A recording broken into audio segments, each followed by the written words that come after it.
Once again, I would like to thank you for taking the time to join us for our LCC Virtual Luncheon. My name is Andres Estrada, and it is an honor to serve as chairman of the LCC. Before we continue with our program, I would like to welcome you to join me in saying the Pledge of Allegiance. I pledge allegiance to the flag of the United States of America and to the republic for which it stands, one nation, under God, indivisible, with liberty and justice for all. Thank you. I would like to encourage you to follow us on our social media channels and stay informed as we work to provide meaningful programming like Straight Talk, an opportunity to call in and connect directly with leaders in our community to discuss the topics that matter today, as well as our show Influencers, which highlights the influencers affecting positive change in our community and our state. I would like to thank the LCC staff and president of the LCC, Peter Guzman, for organizing today's luncheon and all the work they do to help support our members and our business community of Nevada. The LCC is committed to working with our local and state partners to bring relevant information and resources to help your business navigate these trying times.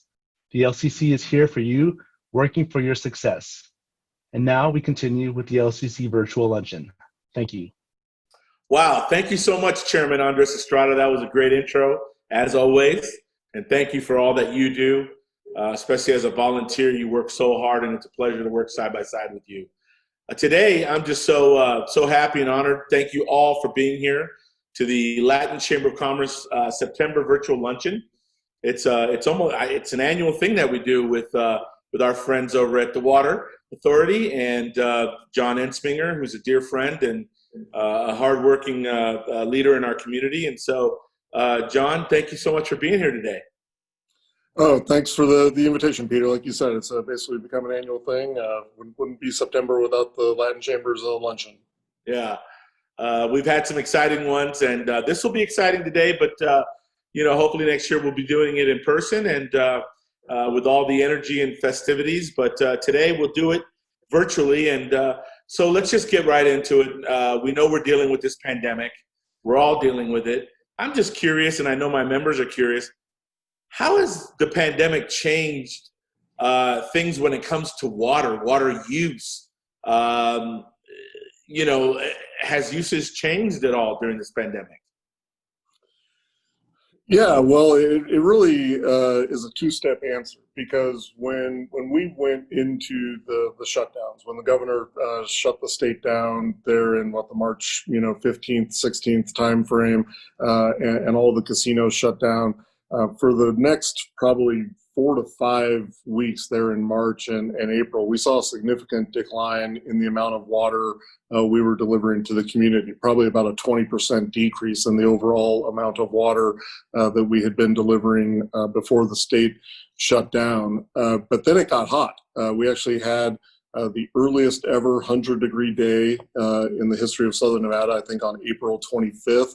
And once it got hot, our water usage ticked back up, and since the end of April, we've actually been tracking a little bit above the last 3-year average. So overall, the pandemic really hasn't had an effect on the amount of water we're delivering, although I would say we're definitely delivering more to residential and less to commercial, but in aggregate, it is slightly above average. So that's actually of some concern, because you know how seriously we take conservation.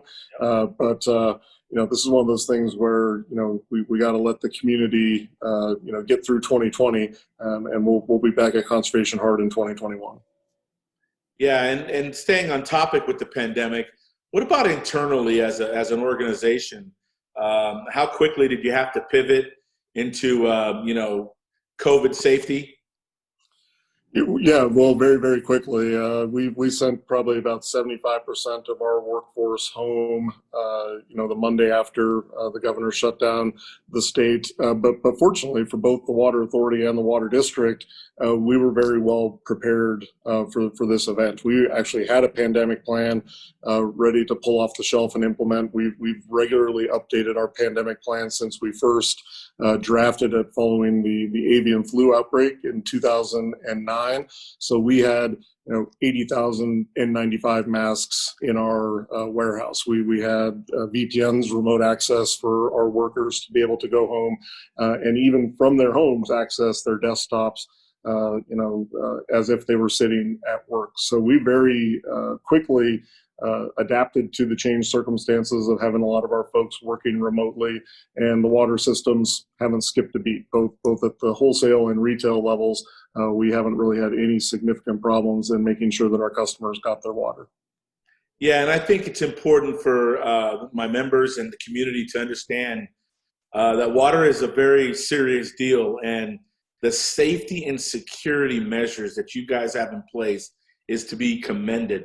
I know this firsthand because as part of me being on the ERPAC committee, and we'll get into that in a few minutes, but as part of that committee, I took a tour of some facilities, and the amount of security and protection in our water was just amazing to me. And so I commend you for having a plan, and I commend you for really having a security measure in place that protects our water. I mean, we take that for granted because we just turn a faucet and it goes on and we drink water. But, there's so much that goes on behind the scenes that sometimes we take it for granted, and you don't get that liberty. You have to make sure those securities are in place. So thank you for that.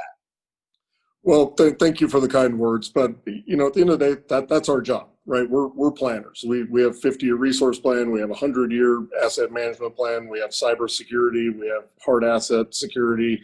We have one job. It's a very important job. But as long as we take care of that, the community, can do what it has to do. Yeah. I know that SNWA recently completed the low lake level pumping station. Can you help my members and the community understand the importance of this pumping station? Sure.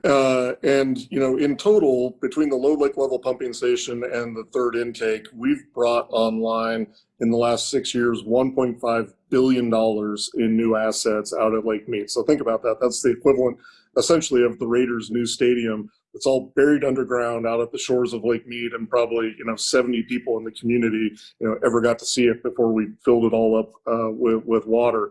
And the important thing about the community's investment in that infrastructure is that it allows us to access water from Lake Mead no matter what happens with the drought, no matter what happens with climate change. We now have infrastructure on the very bottom of the lake, to the extent now that we can take water out of the lake, even if the United States government couldn't deliver water from Hoover Dam downstream to California, to Arizona, and to Sonora and Baja in Mexico. So we are literally, physically, the most water secure metropolitan area in the desert Southwest with the completion of that infrastructure.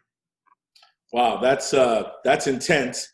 I also want you to know that whenever you talk about that investment over $1 billion, I want everybody to understand that also is job creation. Like, there are people doing that work, constructing that work, and so those dollars get rotated in our community. How important is that to you? Oh, it's critical, and even as we have moved through this, pandemic period, and I know we're going to talk a little bit about ERPAC here in a little bit, but I do view the Water Authority and the Water District as entities that in times like this can deploy more capital, put more people to work. And it's not, the scale of the United States government or something, but it really is sort of a mini infrastructure stimulus package to keep people working in hard times. Yeah, I agree with that. And like I said, we'll talk about that in a couple minutes, but that is very important to me, my membership, and our chamber, and to our community at large. So I hear you reference drought and climate change frequently when we talk, John. Can you talk a little bit about how you are managing the community's water resources to ensure that long-term supplies, because you never know what can happen? Sure. Well, and the first thing is, I talked before about in our DNA here at the Water Authority, we're planners. That's what we do. We plan for 5 decades out in everything that I learned that. I learned that during ERPAC. I can tell you that. Right. And when it comes to water resources, we take a 50-year plan to our board every single year. So we always have a 5-decade outlook on what our resource portfolio looks like for this community. And I'll tell you, the number one resource we have available to us remains conservation. We have a lot of grass in this community that only gets walked on when somebody mows it. We have grass in medians, we have grass in the middle of Summerlin Parkway, we have grass in traffic circles, and that eventually needs to go. And if we can eliminate that 5,000 acres of non-functional turf, that alone will take care of the community's water supply for the next 20, 25 years. And I don't want the members of the Latin Chamber to misunderstand me, right? I'm not at war with people's backyards or soccer fields or school playgrounds. These areas of our community that our children and grandchildren actually utilize absolutely should be maintained so that we can have a vibrant community. But if it's only there to look at and you just like green in the middle of the street median, that's a luxury Las Vegas really can't afford, being located in the middle of the Mojave Desert. So conservation is our number one new resource.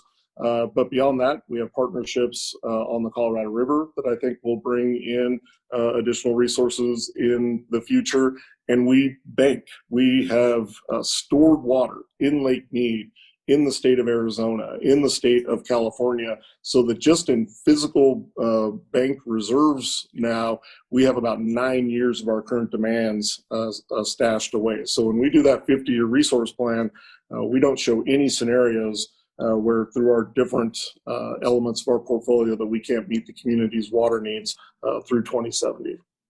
Yeah, and I agree with what you said. And I think by and large, the community agrees.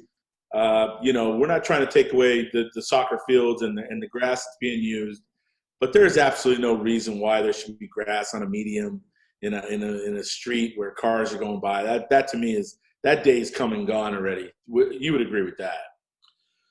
Well, absolutely, and I think you see emerging around the community. You see a lot of art. You see a lot of metal sculptures and rock work and things that can be aesthetically pleasing and make the neighborhood look nice, but not have to have that grass again in the middle of the street, which oftentimes makes it over time not look nice because that water breaks down the concrete. How many stained black sidewalks do you see around town because the sprinklers are improperly set? And it doesn't happen overnight, but 8, 9, 10 years of water in the sidewalk and that concrete will start to break down, and then that has to be replaced.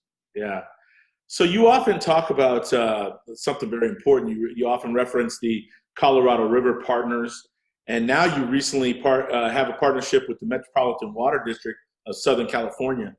What can you tell us about that, and what does that really mean for Nevada? Sure. Well, just so your members understand, the Metropolitan Water District of Southern California is sort of like SNWA except times 10. They are the wholesale water provider for coastal California from Santa Barbara in the north to San Diego in the south. So you're talking about 20 some odd million people that the Metropolitan has to take care of. And one of the projects that they have in their planning horizon is to take all of the effluent. So all of the sewage from people flushing toilets and taking showers and washing their hands. Right now that gets treated in Southern California to a relatively high standard, but then discharged into the ocean. So that fresh water is essentially gone forever for human consumption. So their plan is over the next 10 to 15 years is to actually treat that water to a standard where it can be injected into the aquifers in the LA basin and then pumped back out for use by customers. So that's a $3.5 billion 10 to 15 year capital plan that will produce probably about 150,000 acre feet of water. So for comparison's sakes, Las Vegas last year used 240,000. So just this one project's going to produce, more than half, well in excess of half of what Las Vegas uses in 1 year. So we signed a letter of intent with Metropolitan in March. And the idea is that SNWA will bear about 25% of the cost for that project. And when it's completed, California will then leave a like proportion of California's Colorado River entitlement in Lake Mead for our use. So again, in that one project, we could probably increase our water portfolio by about 25,000 acre feet of water, which, for comparison's sake, just to put that into context, that's enough water for 75,000 single family residential homes. Wow. Yeah, that really sinks in. And again, that's part of the planning, right? Plan of the future. I truly Yeah, no, appreciate absolutely. It's, conservation, demand management, bringing on new resources and making sure we have the facilities to move stuff around. Yeah. So we referenced ERPAC a couple times. I got to tell you, this was my first time being on this committee. What an honor, a pleasure to represent, not only the Latin Chamber membership, but the business community. That's what I feel my role was on the ERPAC committee. And I was so impressed, not just because you're right in front of me, but just so impressed with your staff, and your knowledge is well known, but your staff, we asked for reports for way down in the future, and they, you guys were able to deliver those reports very quickly, and just the amount of information. Like, I take water so much more serious now. Again, it's great that we just turn a faucet and it goes on, and that's good stuff. That's what your job is. That's what we want. But the amount of work and planning, you use that word a lot. What an eye opener being on the ERPAC committee was. And so, can you talk a little bit about what's some of the ERPAC's objectives and how our input, basically as citizens, helps direct the SNWA's future planning? Yeah, no, I'm happy to do that, and again, I thank you for your service on that committee, because without people like you and the other business leaders that served on there, that model really doesn't work.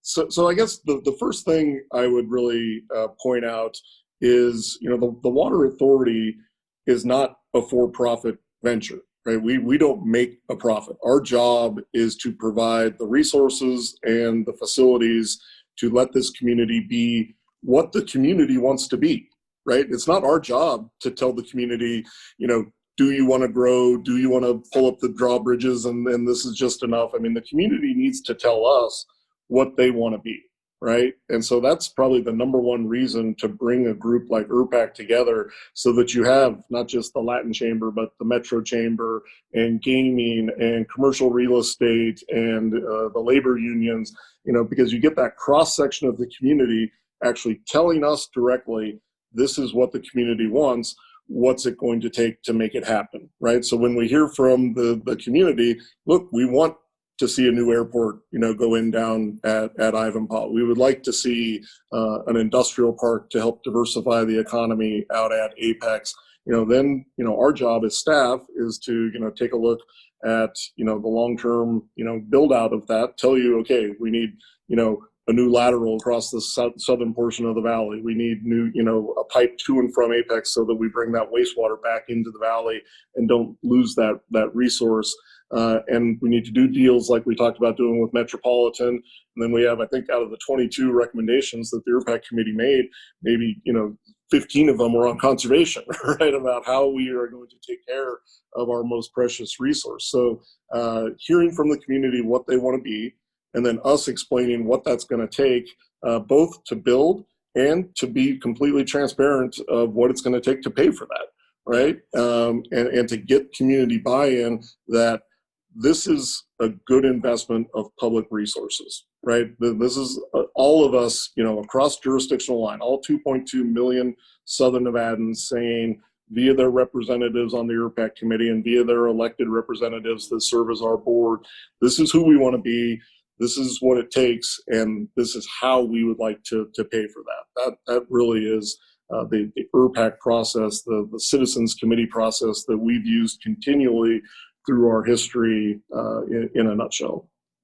Yeah, I think it says a lot about your organization that allows for something like that, because, as president of a chamber, I get asked to be on committees and boards all the time, but this one is really decision making and planning. Like, you allow and wonderful diversity on that committee, like you said, represented from all facets of the community.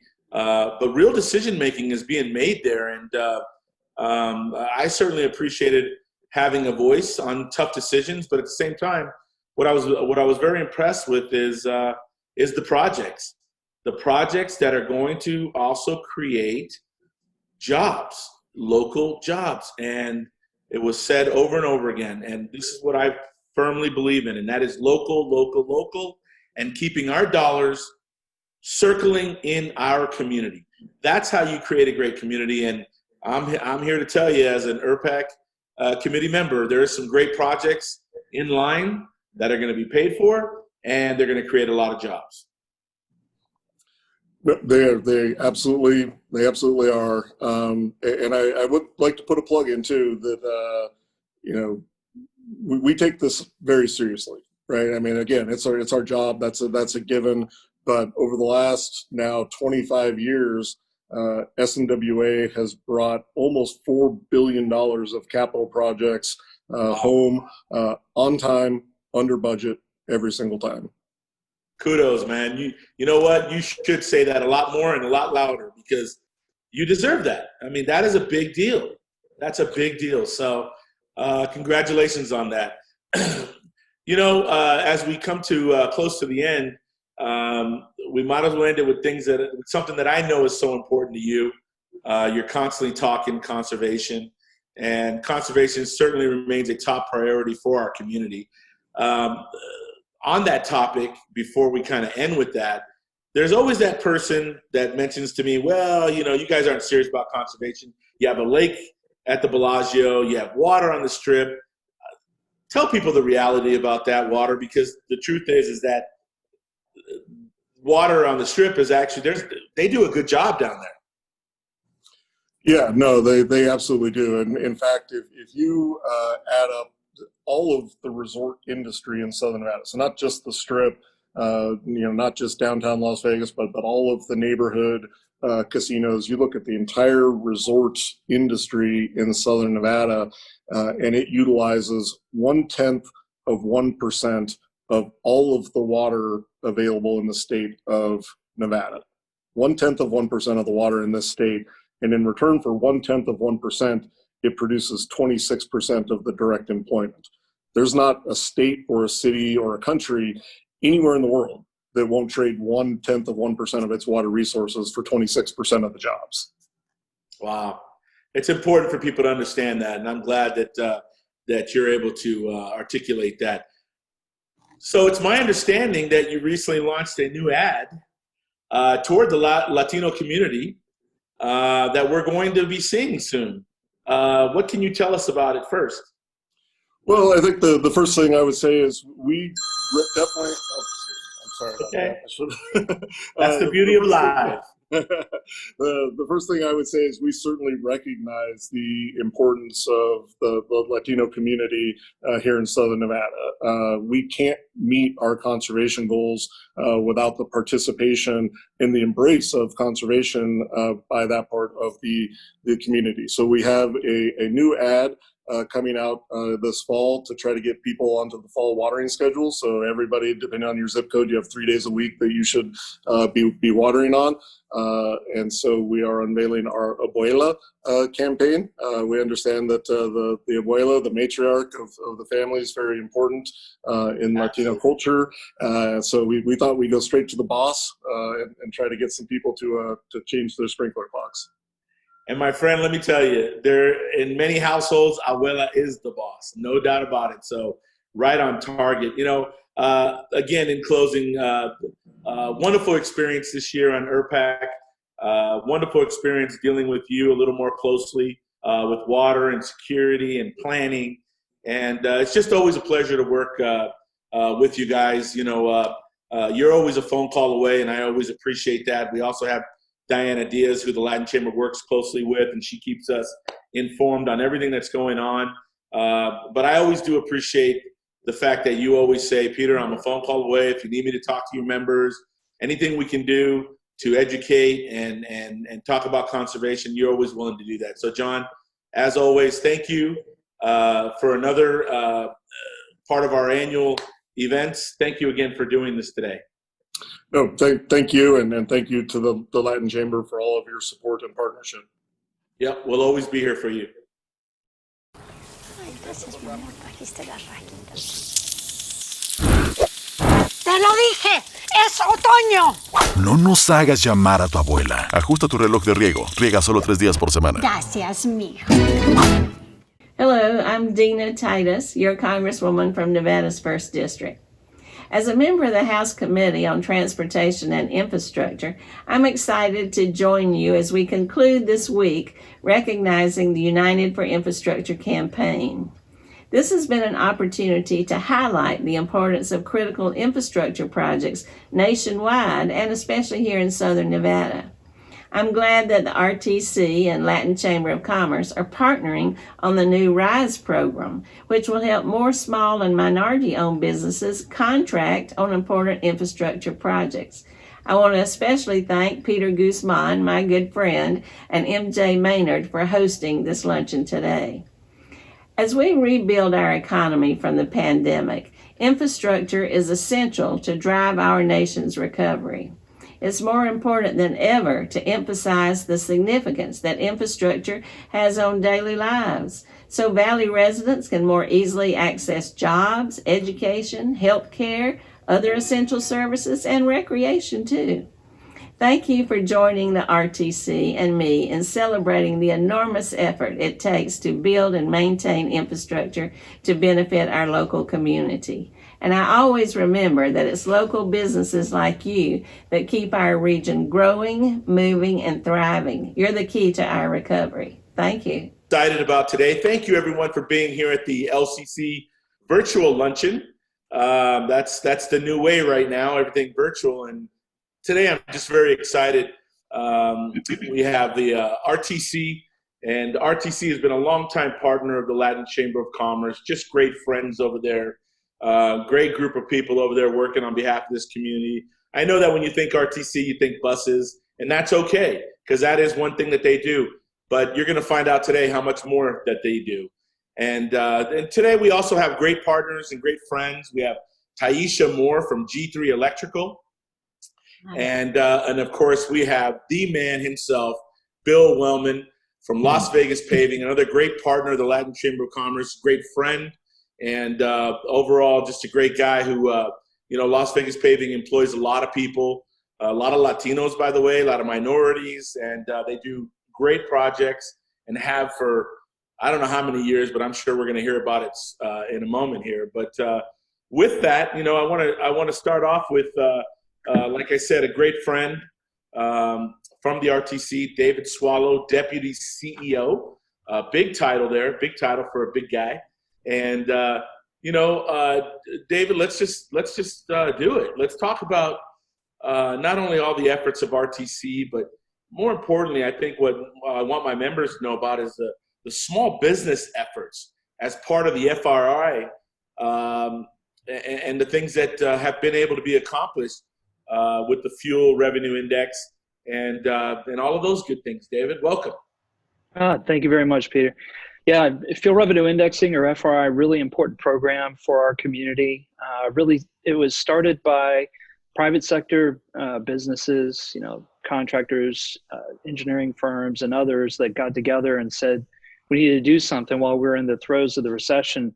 And thankfully, they were successful in that effort and putting forward the fuel revenue indexing program, basically allowing us to keep the tax on fuel current with the cost of construction and everything. So it indexes fuel tax based on inflation. And with that, that's given us a very strong position locally. We've seen impacts from the pandemic, but thankfully the fuel revenue indexing program has been chugging along.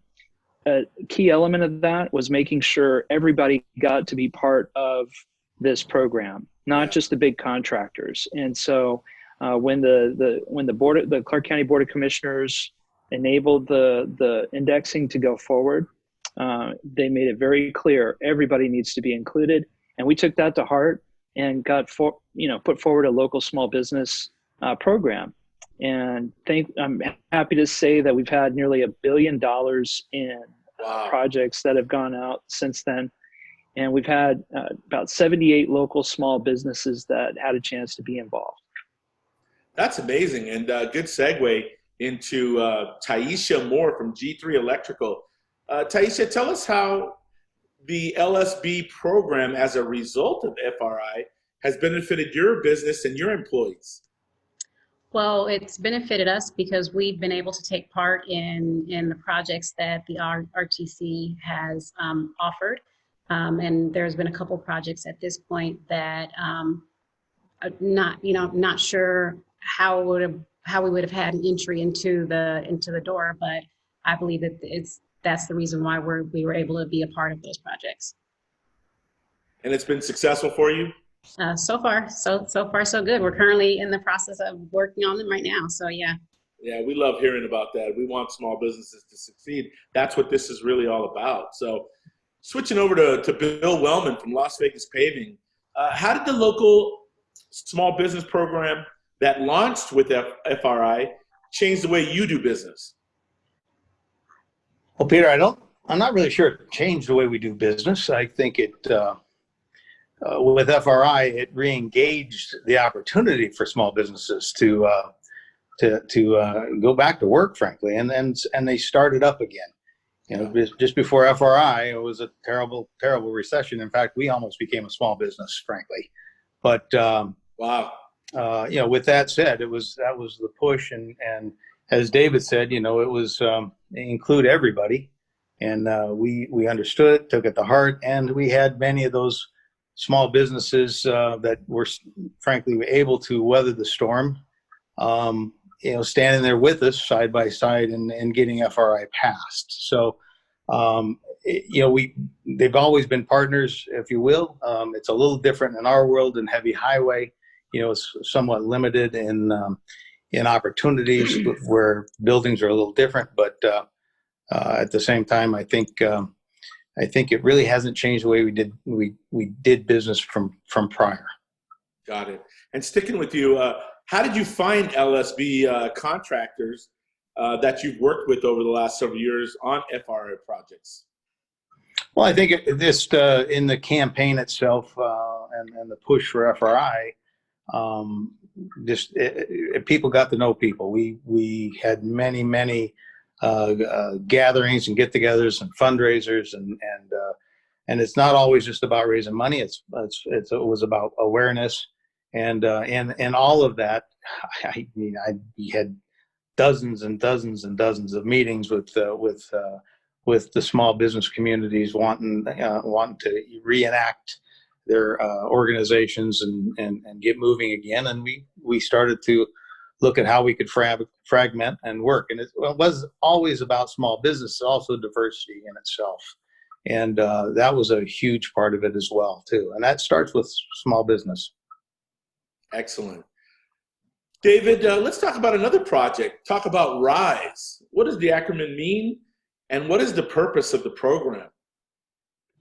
Yeah, so RISE is a new program. In fact, we're getting ready to introduce it next week as part of National Infrastructure Week, but it stands for Resources, Involvement, Support, and Education, and really is meant to take what we've learned over the last 6 years through the FRI program and engaging the local small business community and taking it to the next level. Because, you know, up to now we've had kind of we want to make sure everybody's involved, but we're trying to track it, but we didn't really have an accurate way because there's a lot of self-certification, and then there's no recertification. We didn't have a good program for tracking. And so as we want to be accountable for ensuring that local small businesses are included, we worked with the chambers, including the Urban Chamber, of course, Latin Chamber, some new marketing, Shondell Newsom, he's been a real champion for us on this. And trying to say, okay, what's worked, what hasn't worked, and now we have a new program to go forward. So RISE, again, is meant to connect the local small and diverse businesses. So instead of just being small businesses, if you're also a diverse business, i.e. a disadvantaged business enterprise, a minority business enterprise, things like that, women business enterprise, you can, that qualifies already to make the certification process easy. but then it also allows us to track. And so we have a program that we're using, a software platform that RTC and all the local governments are doing to track the local small and diverse business participation on projects. And that includes not just the fuel revenue indexing projects, but all transportation projects that, you know, we're funding, whether it's sales tax, motor vehicle fuel tax, fuel revenue indexing, all of it is included. We also set goals to make sure that it's not just saying we want people included, it's at least 8% of a construction contract should include local, small, and diverse businesses. See, and Likewise, I think that's important. The goals, the actual, measuring marks and goals is so important, right? Not just talking about a project, really setting some real goals. Yeah, some expectations. Everybody should get a chance to participate, not just in construction, but also professional service contracts. At least 2% of that needs to go to local, small, and diverse businesses. So everybody gets a chance to bring a different perspective to getting the work done, but also helping move everybody, providing, all boats rise the same in the harbor, right? So we all want to help everybody elevate together. But it also helps forge these relationships between the larger companies, the big contractors and such, and the smaller businesses to know that there's a very complementary relationship between the two. Yeah, and the relationships is important. And Taisha, what is the significance of the RISE program to your business and your employees? I think it's huge because as David was explaining, just being able to create those relationships, and I think Bill kind of touched on it, those relationships are important. And so as a small business, not knowing how to forge those relationships or where to go to forge those relationships, I kind of think it kind of centralizes that point, and to be able to show what I can do as a small business. So for me, that for sure trickles down to my employees, because they're able to take part in doing those projects that are presented by the RTC. Whereas if we didn't have that open door, it's not to say that we wouldn't be able to get through it. It'd just be a little bit more difficult. Yeah. And we understand the difficulty. That's why we do things like this and have these kind of partnerships to kind of try to open those doors to make it a little bit easier. Right. Bill, I'm just curious, what advice would you give the local small and diverse contractors, as being a big contractor? What advice would you give the smaller and diverse contractors that are out there who are interested in getting involved and getting work on local infrastructure projects? Well, first, let me say, what really comes to mind in this is using the LSB, local small business. We've done a lot of work around the Western United States, and when you get into areas, bigger cities like San Francisco and that, it's not about minorities, it's about the local businesses itself.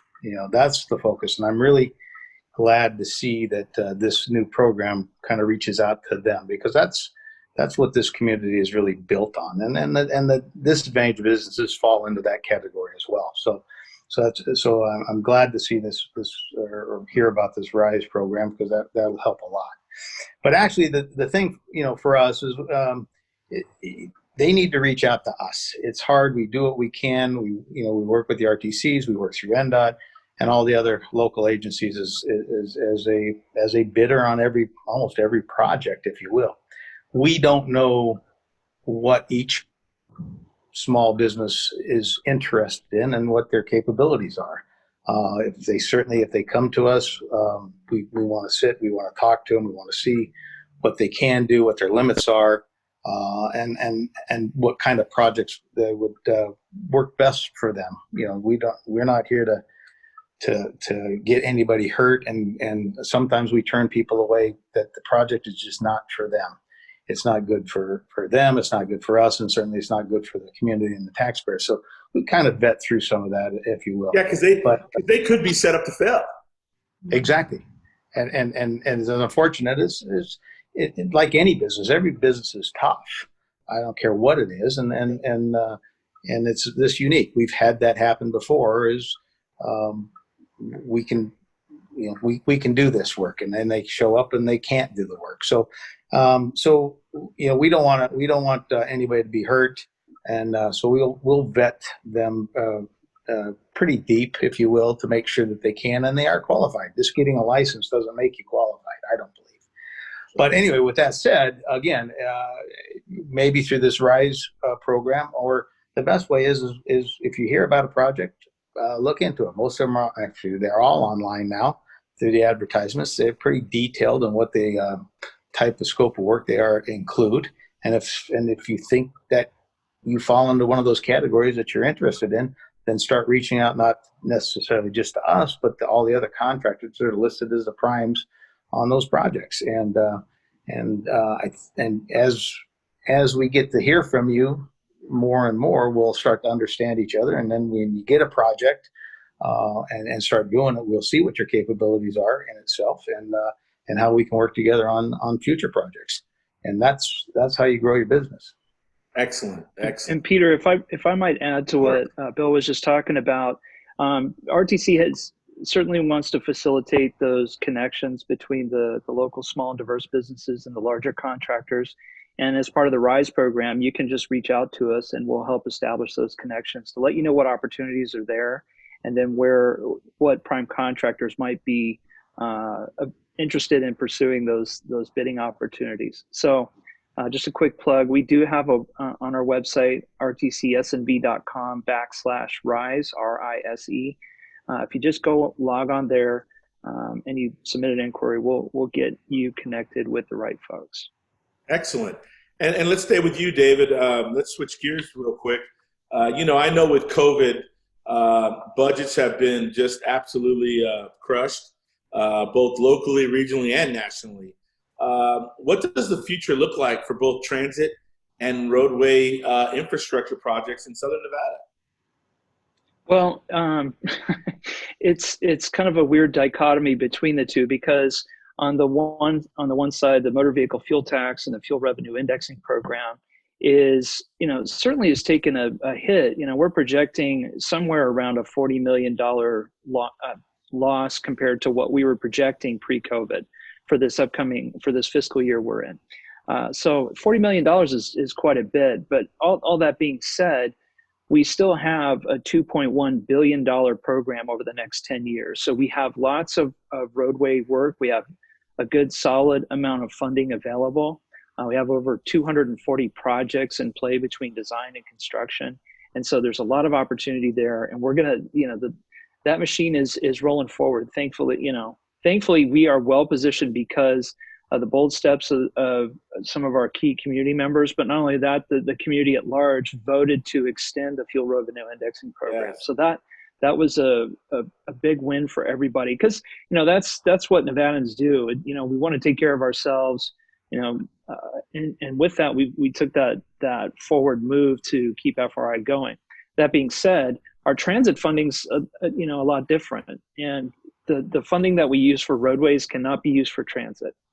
Our public transportation system is funded primarily by passenger fares. So whenever you get on the bus and you pay to ride, and then sales tax. We have 0.25% sales tax is exclusive to transit. We have another 0.8% sales tax that also goes to transit. And so, as you can imagine, as people are not taking transit because they don't want to go out, they're not going to work, they're not recreating like they used to.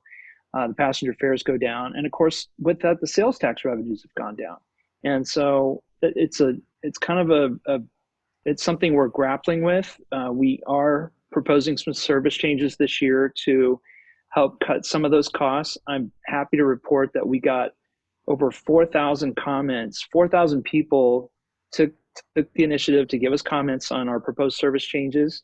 What we thought might work. Some of what we thought would work doesn't seem that favorable to the community. So we're going to go back and recalibrate and say, okay, let's not do that.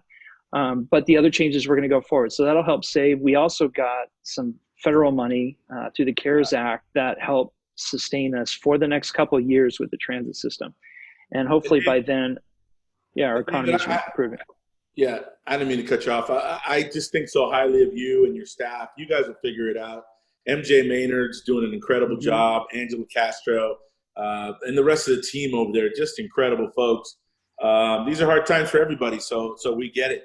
I wanted to go back over to Taisha, and Taisha, any advice, words of wisdom you could share with local small businesses on how they can get involved and how they can take advantage of, programs that exist that you were able to take advantage of?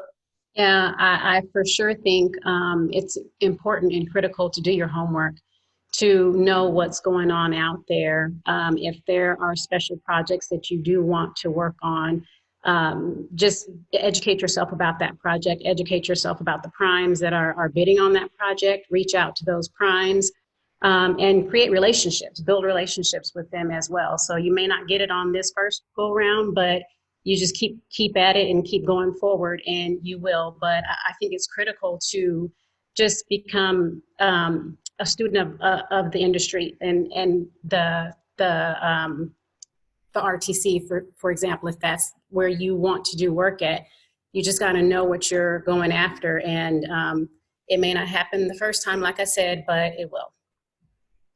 Taisha, that's your message is a breath of fresh air. Seriously, you obviously are a person who's going to keep moving forward, regardless of the obstacles around you, and I commend you for that. Thank you. Bill, you hit on something that is so important. Besides David, I wanted to mention to you that the Latin Chamber got behind FRI exactly for the reasons you talked about, because we believe in local, we believe in job creation, and projects and construction is always a key driver in jobs, and that's important for our entire community. Bill, you hit on such an important target for me. Obviously, I fight for diversity and all of that good stuff, but the most important thing to me is also local. We need locals working on local projects. Anything else is unacceptable in my mind, and I wanted to say I appreciated you bringing that up, Bill. Thank you. Yeah, we strongly believe in that ourselves. Yeah, and I know you do. You have a track record of it, and that's why I'm so appreciative that you were here today. This has been a great little discussion. I'm sure some folks out there are anxiously listening, and I think they got a message today of hope and keep moving forward. There are projects, there are dollars. Yeah, we're dealing with COVID, but we're going to keep moving forward. So I wanted to thank David Swallow, Taisha Moore from G3 Electrical, and Bill Wellman from Las Vegas Paving. David, any closing comments and where people can get information on certifications and just upcoming projects? Sure. Yeah. Please log on to the RTC's website, which is rtcsnv.com. And like I said, we have the RISE program that we're getting ready to debut during National Infrastructure Week here in September. And so just log on rtcsnv.com/RISE or RISE. Again, guys, thank you so much for joining the Latin Chamber Virtual Luncheon. Thank you as my guests for always being, one phone call away. I truly mean that. You guys are always a phone call away, and that's my membership and our community is grateful for it. Thank you. You're welcome. Thanks, Peter. Thank you. Thanks to leaders dedicated to small businesses and a community who supported investing in the future of our roadway infrastructure. We made a promise to you, our business community, our Southern Nevada residents, that we would provide opportunities for small businesses to be a part of this journey. Since 2014, 78 small businesses have been put to work. And now, more than a year in the making, we bring you RISE, resources, involvement, support, education, an expansion of our local and small diverse business inclusion program brought to you by the RTC and our member agencies. For all RTC-funded infrastructure projects, we are committed to putting more local, small, and diverse businesses to work. 8% inclusion on construction projects. 2% inclusion for professional services. Certification is simple and will help you every step of the way. We hope you'll join us in the journey.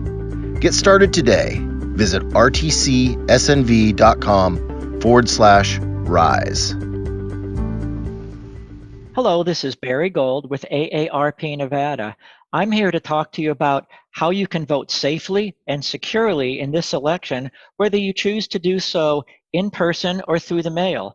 In Nevada, you have several choices, and AARP has a voter engagement campaign to let people know how indeed to vote safely and securely. We're reaching out and engaging all generations because the issues that are important, like health and financial security, are important to everyone.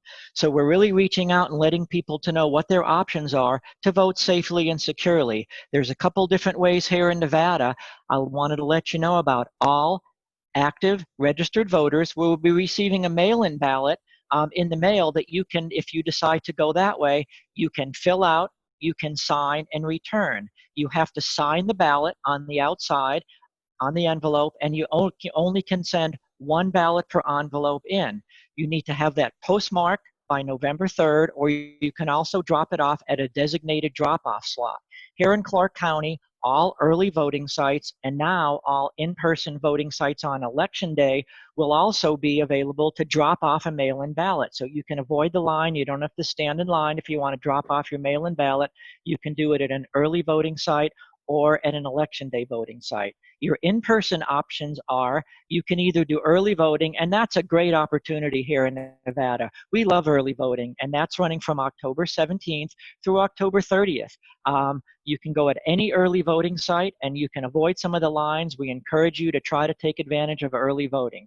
You can also decide to vote on election day. If you go on election day, you need to find out where your location is. You can go and vote. I've been told that all of the early voting sites and the in-person election day voting sites will have sanitation.